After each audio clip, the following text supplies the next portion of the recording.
Do these Dorner sympathizers, let's just call them Dorner sympathizers, do any of them have any point? My mouth dropped open when I heard you say this. I have a really, really hard time with people saying that this man is a hero after the people he killed, all the manpower, hours that have been wasted, not to mention the airwaves that have been wasted by this chase. I'm in shock. Who disagrees with Lauren? Nothing's waste. There's no waste here, though. I mean, this has been an important public conversation that we've had about police brutality, about police corruption, about state violence. I mean, there were even talks about making him the first domestic drone target. I mean, this is serious business here. I don't think it's been a waste of time at all. And as far as Dorner himself goes, he's been like a real-life superhero to many people. Now, don't get me wrong. What he did was awful. Killing innocent people is bad.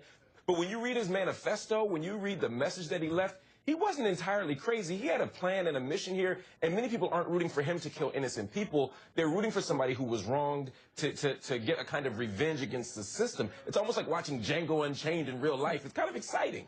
But he went about it the wrong way. Let me jump in and just at least say on the LAPD angle, we now know Chief Beck said, look, yes, we will, and re-look at the firing. We'll investigate. I don't know where that stands given sort of the status of the case right now. But do you think that this should serve as a catalyst for a conversation talking about racism in the LAPD? Absolutely.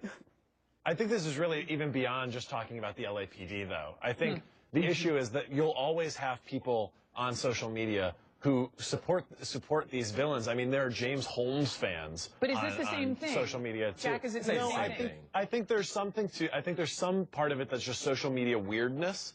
But I think there's also something to it in that the narrative of Christopher Dorner doesn't.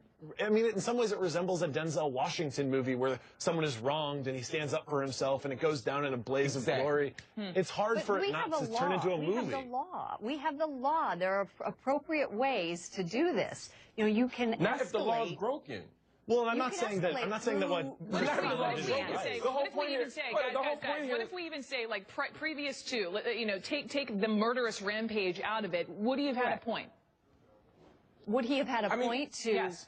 That he could have gone through the proper channels, of course. I mean, I think that this kind of thing happens a lot, but you don't go out and kill people. The game totally changed. The proper channels don't work. If I say that the LAPD, if I say the LAPD is corrupt, if I say the LAPD is corrupt, and you say, well, go through the proper channels. The proper channels is to call the LAPD. I'll give you a perfect example. There are hundreds, literally thousands of cases of police brutality reported about the LAPD every year. 99% of them are dismissed. Guess who does the investigation? The LAPD. That's the problem. So you can't go to the right.